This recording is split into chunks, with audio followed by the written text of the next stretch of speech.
ధనము. ధనము తనంత తానుగా చెడ్డది ఎప్పుడూ కాదు. డబ్బు ఉండడం ఎప్పుడూ చెడ్డ కాదు.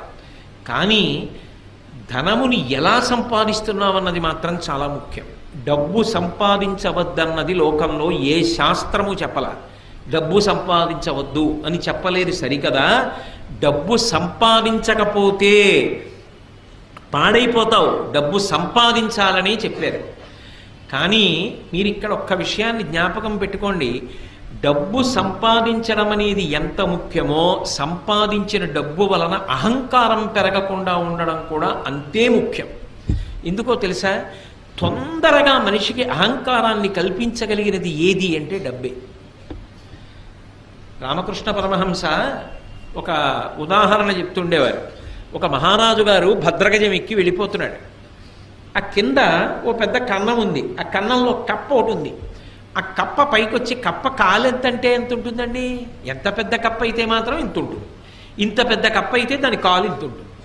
అది ఏం చేసిందంటే, రాజుగారు ఏనుగెక్కి వస్తున్నాడు, ఎదురైన చౌతన మదకరీంద్రము డిగ్గికేలు తనసగి ఎక్కించుకొని అంటాడు అలసాని పెద్దనగారు. అలా ఏనుగు మీద వస్తున్నాడు. ఈ కప్ప కన్నంలోంచి బయటికి వచ్చి కాలెత్తింది. ఏయ్ ఏనుగా పక్కకి పో, ఇక్కడ నేనున్నానని తెలీదా, ఇలా వస్తున్నావు, నేనున్న ఇల్లు ఒళ్ళు దగ్గర పెట్టుకోండి.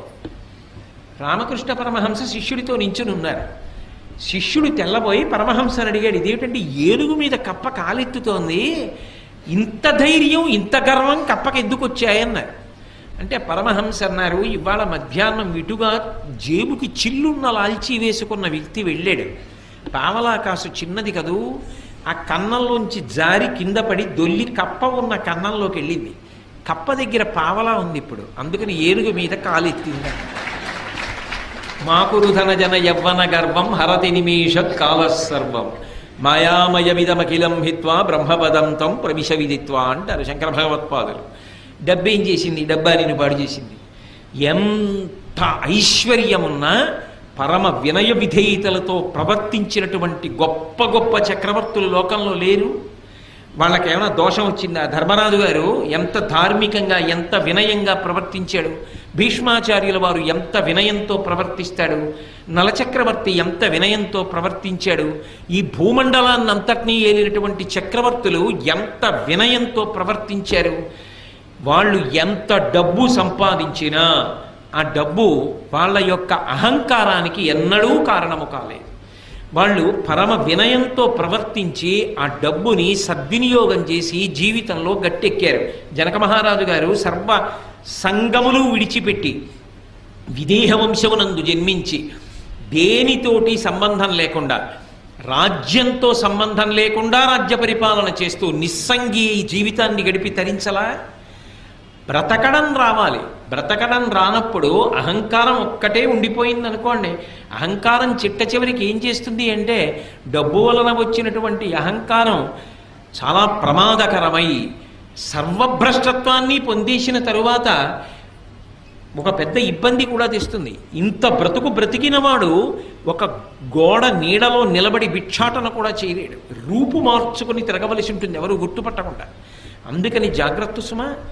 ఒకడికి డబ్బుంది, వాడు కించిత్ కూడా పాడవలేదు, వాడి కించిత్ కూడా పాడవకుండా ఆ ద్రవ్యాన్ని చక్కగా వినయ విధేయతలతో దాన ధర్మాలకి ఖర్చు పెడుతూ, ఇదంతా పరమేశ్వరుడిచ్చింది నాది కాదు, ఈశ్వరుడిదన్న భావనతో పరమ ఉద్దికగా జీవితం చేశాడు. వాళ్ళని డబ్బేం పాడు చేసింది? ఒక్కొక్కడు 5 రూపాయలు అహంకారానికి కారణమైపోతోంది. అది డబ్బు పాడు చేసిందా? డబ్బు పాడు చేయలేదు, బుద్ధి పాడు చేసింది. అందున డబ్బు బుద్ధిని, సరస్వతి బుద్ధిని 2 రకాలుగా పాడు చేసేస్తాయి. అదేమిటండి, సరస్వతి అంటే బుద్ధిని ఇవ్వాలి కదా, పాడు చేయడం ఏమిటి అంటే అహంకారం ఉంటే. మీరు లోకంలో సరస్వతి విషయంలో, లక్ష్మి విషయంలో ఒకటి గమనించండి.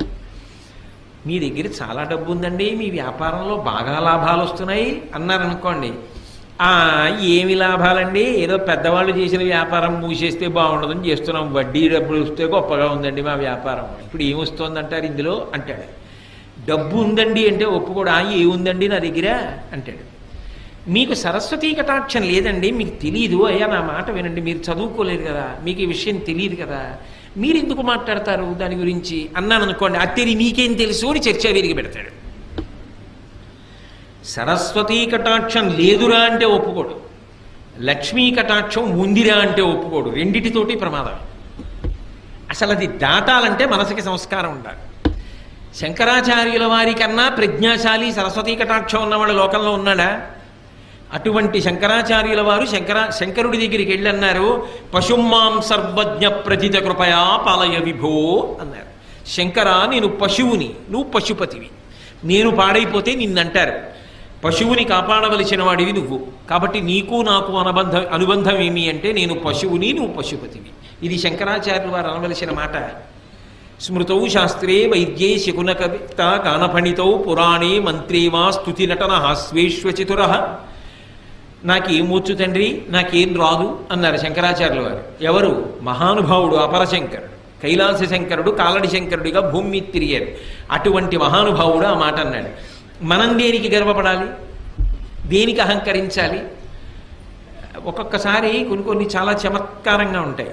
నేను విశాఖపట్నంలో చదువుకునే రోజుల్లో ఒకసారి అకస్మాత్తుగా వాకాటి పాండురంగారావు గారని మహానుభావుడు, చాలా గొప్ప వ్యక్తి, చాలా గొప్ప వ్యాసాలు రాసేవారు ఆయన మాకు కల్చరల్ హెరిటేజ్ ఆఫ్ ఇండియా అని, అది కంపల్సరీ పేపర్, అన్ని కోర్సుల వాళ్ళు చదవాలి. ఆ పేపర్ మాకు ఆయన వస్తుండేవారు వారానికి ఒకసారి. ఆయన పాఠం అంటే చెవి కోసుకునే వాళ్ళం, అంత బాగా మాట్లాడేవారు. ఆయన మాట్లాడుతూ వాట్ ఈజ్ ఎడ్యుకేషన్ అని అడిగారు. వాట్ ఈజ్ ఎడ్యుకేషన్ అంటే ఒక్కొక్కళ్ళు లేచి ఒక్కొక్కటి చెప్పారు. ఒక ఆయన మాత్రం లేచి చెప్పింది నాకు ఇప్పటికీ జ్ఞాపకం ఉండిపోయింది. ఆయన అన్నాడు, knowing that you are ignorant is education. నాకేమీ తెలియదని తెలుసుకోవడమే చదువుకోవడం. ఆయన సాధారణంగా పాఠం చెప్పేవాళ్ళు కొంచెం ఎత్తైన వేదిక మీద కదా నించుంటారు. ఆయన చేతిలో డస్టర్ టేబుల్ మీద పెట్టేసి కిందికి దిగొచ్చి ఆ చెప్పిన వాడిని గట్టిగా కౌగలించుకొని చాలా బాగా చెప్పావోయ్ అన్నాడు. ఎవరు ఏమిటి మీకు అనవసరం, నాకు అనవసరం, నాకు మాత్రం పేర్లు గుర్తుంటాయా? ఎంతకని గుర్తుంటాయి? ఎప్పుడో చదువుకున్న చదువు.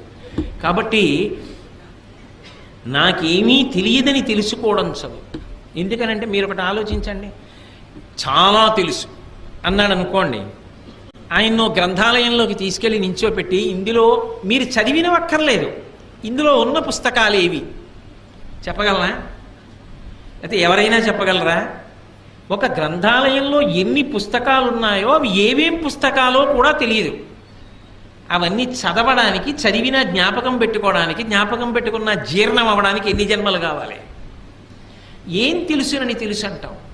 చదువుకున్న కొద్దీ తెలిసేది ఏదంటే నాకు తెలియనివి చాలా ఉన్నాయని తెలుస్తుంది. అప్పుడు అహంకరించడానికి ఏముంది? మిడిమిడి జ్ఞానం అంటారు. నా బోటిగాడు ఉంటాడే, ఏదో ఓ పద్యం ఓ శ్లోకం నేర్చుకుని నా అంత గొప్పవాడు ఎవడని గర్వపడుతూ ఉంటాడు. అది నిజమైన సరస్వతీ కటాక్షం కాదు. నిజమైన సరస్వతీ కటాక్షం ఉన్నవాడు నాకేం తెలుసండి, నాకేమొచ్చండి, మహాతల్లి పరదేవత ఆవిడ పలికించిందంతే, నేను చేసింది, నేను నేర్చుకున్నది, నేను సాధించినది ఏమీ లేదంటాడు. అది వినయం. అందుకే సరస్వతీ కటాక్షము ఉండడం కాదు, సరస్వతీ కటాక్షము నీ వినయమును పెంచుతున్నదా. నాకేం తెలుసండి అన్ననాడు నువ్వు వినయంగా ఉంటావు. నాకేం తెలియదండి అన్ననాడు అయ్య బాబోయ్ నేను పట్టుకోగలరా ఎవరైనా? అప్పుడు ఆయన పని ఏమిటంటే 24 గంటలు అవతల వాళ్ళు తప్పులు వెతుకుతూ ఉండడం. అలా వెతకడం ఒక అహంకారానికి కారణమై పతనమైపోవడానికి కారణం అవుతుందా అవదా? అది నాకేం తెలుసండి అని ఊరుకోవాలి అంటే అది నిజమైన సరస్వతీ కటాక్షం. అందుకే ఒకటి బాగా అభ్యాసం చేస్తే తప్ప రాదు, పుట్టుకతో వచ్చేది కాదు, అది వంశంలాగా. అది కష్టపడి చదవాలి. ఆయన బాగా చదువుకున్నవారు, ఎన్నో తెలుసున్నవారు అన్న పేరున్న నువ్వు త్రికరణ శుద్ధిగా, నోటి మాటగా కాదు, నేనేం చదువుకున్నానండి, నేనేం నేర్చుకున్నానండి, మహానుభావులు ఎంతమంది ఉన్నారు, వాళ్ళతో పోలిస్తే నా జీవితం ఏం గొప్పది అనగలగాలంటే నీకు ఎంతో వినయం ఉండాలి. అంత వినయం ఉంటే తప్ప నువ్వు ఆ మాట అనలేవు. అది ఉత్తముడికి గౌరవాన్ని పెంచింది, నడవడిని ఇంకా ఇంకా వృద్ధిలోకి తెచ్చింది. అదే సరిగ్గా వాడుకోవడం రాకపోతే అదే సరస్వతీ కటాక్షం అహంకారానికి పనికొచ్చి సర్వనాశనం అవడానికి పనికొచ్చింది. చదువుకోవడం కాదు, చదువు కన్నా సంస్కారము గొప్పది. ఆ సంస్కారము మనసులో బాగా ఏర్పడే ప్రయత్నం చేసుకో.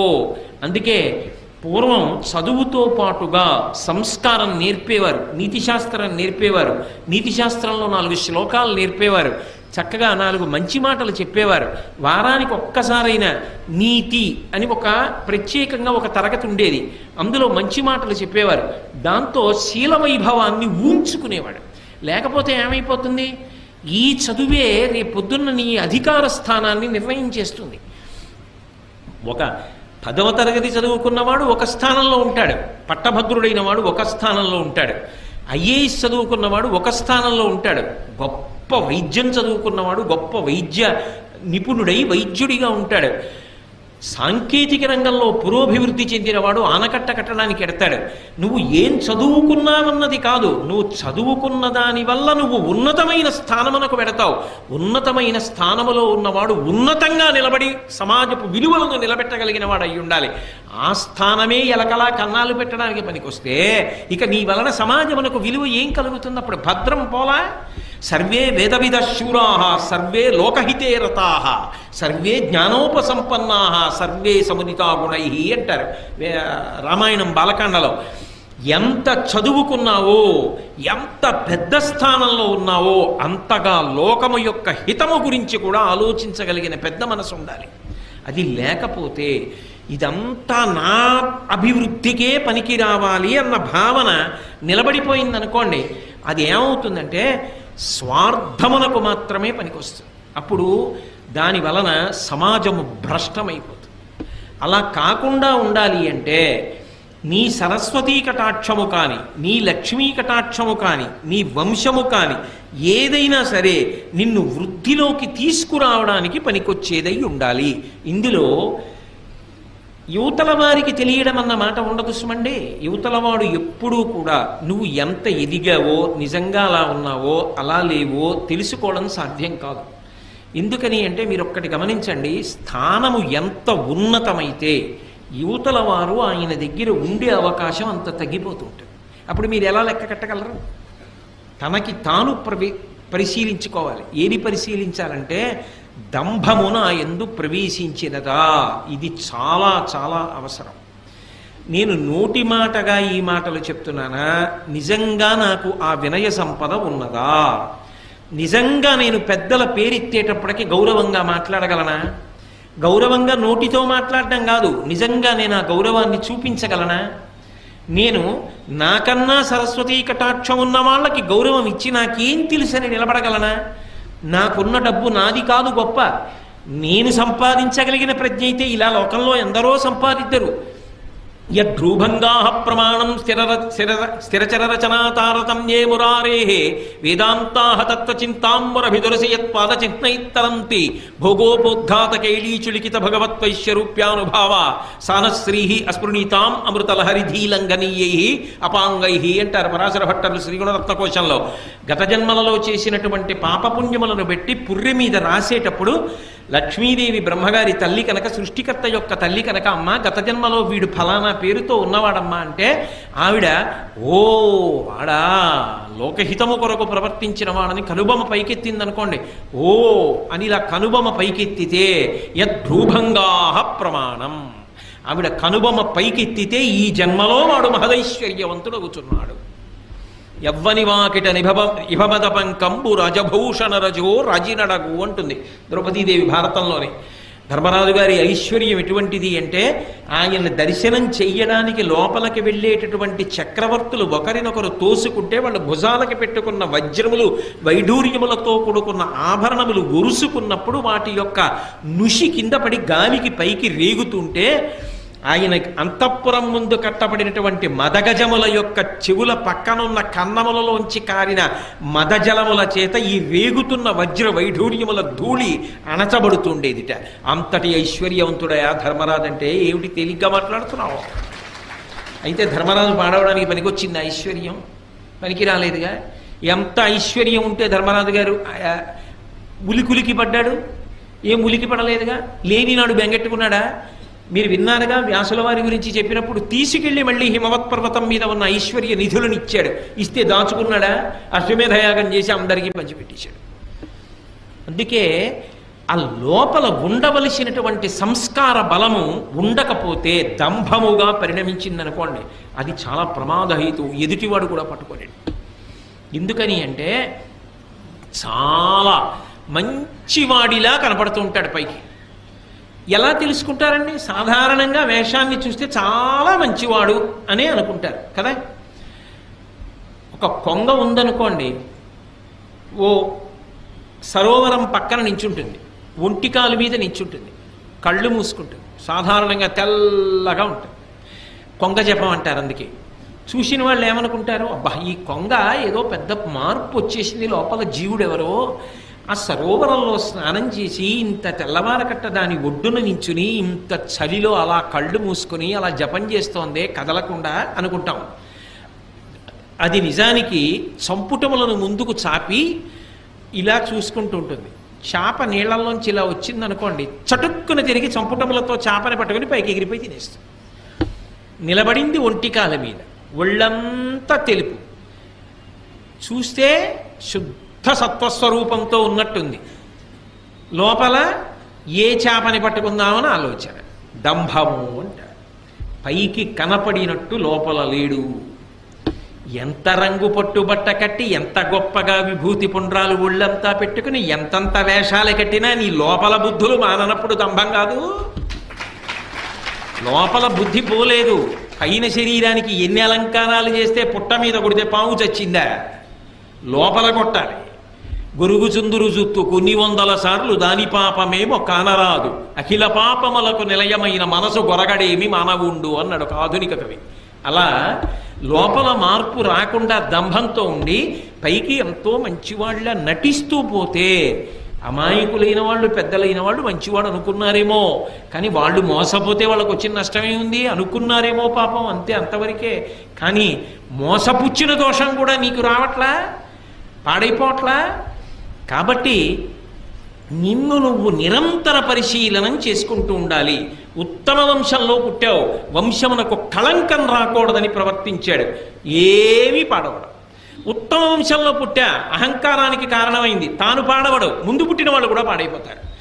సరస్వతీ కటాక్షం ఉన్నది, ఏమి పాడవడు. ఆ సరస్వతీ కటాక్షం 10 మంది హితానికి పనికొచ్చిందనుకోండి, ఆవు గడ్డి తిని పాలిచ్చినట్టు తాను కష్టపడి చదువుకున్న శాస్త్రాన్ని 10 మందికి ఉదారంగా పంచిపెట్టేశాడు అనుకోండి, తాను శాశ్వతమైన కీర్తిని పొందుతాడు. నాకేం తెలుసు అని వినయంతో బ్రతికాడు అనుకోండి, భగవంతుని యొక్క అనుగ్రహానికి పాత్రుడవుతాడు. ఏదో కొంత తెలుసుకుని నాకన్నా తెలుసున్నవాడు లేడు అని అహంకారానికి పోయాడు అనుకోండి, 24 గంటలు చదువుకున్న చదువు అవతలవాడి యొక్క తప్పు పట్టడానికి పనికొచ్చింది. పనికొస్తే ఇప్పుడు ఆ చదువు స్వార్థంతో నిండిపోయింది. ఏదో ఒకటి ప్రతిఫలం లేకపోతే ఆయన చదువుకున్న చదువు వల్ల సమాజానికి ఉపయోగం ఉండదు. అప్పుడు ఏమవుతుంది, చాలా గొప్ప పడగ నాగుపాముది, దాని మీద మణి ఉంది. నాగుపాం పడగ మీద ఉన్న మణి ఎవరికైనా ఉపయోగపడుతుందా? వెళ్ళి తీసుకోగలరా? ఆయన ఎంత చదువు ఉంటే మాత్రం ఎవరికి ఉపయోగపడుతుంది? అవతల వాళ్ళలో తప్పులు ఎంచడానికి పనికొస్తుంది, ఇంకొకరిని చిన్నబుచ్చడానికి పనికొస్తుంది. అలా ఉండకూడదు కదా. చదువు అవతల వారు ఎంత చిన్నవాడైనా గౌరవించడానికి పనికి రావాలి. చాలా బాగా చెప్పావోయ్, చాలా బాగా మాట్లాడేవోయ్ అని పిల్లల్ని కూడా ప్రోత్సహించగలగాలి. శ్రీభాష్యం అప్పలాచార్య స్వామి గారు ఎవరైనా రామకథ చెప్తుంటే చెప్పబోయ్, రామాయణం ఎంతకాలం బ్రతికుంటుందో అంతకాలం మనుష్యత్వం బ్రతికుంటుంది నాయన అనేవారు. అంతేగాని నీకేం తెలుసు రామాయణం, నువ్వేం చెప్తావు రామాయణం అనలేదే. అందుకు మహానుభావుడు ఇప్పటికీ కూడా స్మరింపబడుతున్నారు ఆయన. సరస్వతీ కటాక్షం నీకు వినయం ఇచ్చిన నాడు ఏమి నిన్ను పాడు చేయదు, ఇంకా వృద్ధిలోకి వస్తావు. అహంకారం ఇచ్చిన నాడు పతనమైపోతావు. లక్ష్మీ కటాక్షము నీకు జన్మతః ఉండని, మధ్యలో కలిసి రాని, న్యాయార్జితంగా నీకు కలిసి వచ్చింది, అది నిన్నేం పాడు చేయదు. దాని పట్ల నీకు సంగము లేకుండా అది భగవంతుడి అనుగ్రహం అని నువ్వు నిలబడగలిగిన నాడు అది నిన్ను పాడు చేసేది కాదు. ఇదంతా నాదే అని అహంకారం అనకపోతే నువ్వు భ్రష్టమైపోతావు. ఆ డబ్బు నీ దగ్గర ఉన్నందుకు సమాజము భ్రష్టమైపోతుంది. కాబట్టి ఈ 3 ఉండడం తప్పు కాదు. పరిణితి లేని వాడి దగ్గర ఉండడం వల్ల వాడు పాడై మిగిలిన వాళ్ళని పాడు చేస్తాడు. అథవా మీరు తిప్పి ఆలోచించండి, ధృతరాష్ట్రుడైతే ఎలా అర్థం చేసుకోవాలి? అప్పుడు ఇవి ధర్మరాజు గారి దగ్గర ఉంటే ఏం చేశాయి? ఏం చేయలే. దుర్యోధనుడి దగ్గర ఉంటే ఏం చేస్తున్నాయి? సర్వనాశనం చేస్తున్నాయా? ఆ వంశంలో పుట్టబట్టి కదూ నేను యువరాజుని, నాకే రాజ్యం కావాలి, ధర్మరాజుకు ఉండకూడదు అని విపరీత బుద్ధులు పుట్టాయి. అదే వంశంలో పుట్టిన ధర్మరాజు గారైతే జూదంలో ఓడిపోయాను, ధర్మానికి కట్టుబడి అరణ్యవాసానికి వెళ్ళిపోయాడు. అది మాయాజూదం అని తెలుసున్నా కూడా ధర్మము చేత కట్టుబడిన వాడు వంశగౌరవాన్ని నిలబెట్టడానికి వెళ్ళిపోయాడు. ధర్మమునకు కట్టుబడకుండా వంశమునందు పుట్టినవాడు వంశభ్రష్టత్వానికి కారణమయ్యాడు. సరస్వతీ కటాక్షం ఉన్న వ్యాసుడు లోకహితానికి పనికొచ్చాడు. కించిత్ సరస్వతీ కటాక్షం ఉన్న అహంకారం కలిగిన వాళ్ళు భ్రష్టులైపోతారు.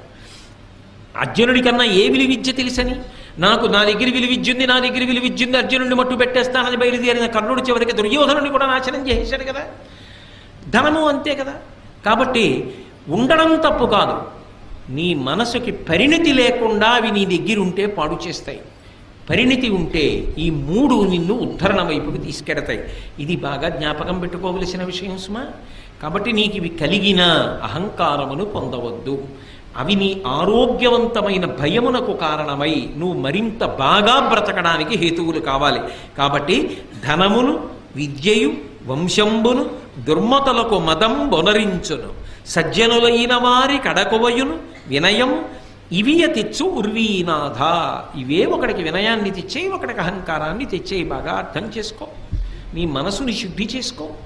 కాబట్టి ఇవాళ అథవా విదురుడు మాట్లాడినటువంటి ఈ 2 పద్యాల్లోనూ కూడా మన మనసుని చాలా సంస్కారవంతంగా ఉంచుకోకపోతే వచ్చే ప్రమాదం, 1 ప్రేమ కలిగిన వారి మాట వినడం, 2 మనకి కలిగిన దాని వల్ల పాడైపోకుండా మనని మనం నిలబెట్టుకోవడానికి మనశ్శుద్ధిని ప్రయత్నపూర్వకంగా నిలబెట్టుకోవడం. ఈ 2టిని ప్రస్తావన చేశాడు. ఇది దేశకాలములతో సంబంధం లేకుండా ఎప్పుడైనా ఎక్కడైనా సరే జీవితంలో జ్ఞాపకం పెట్టుకుని వృద్ధిలోకి రావలసినటువంటి హితవాక్యములు. అంత గొప్ప విషయాలు చెప్పాడు.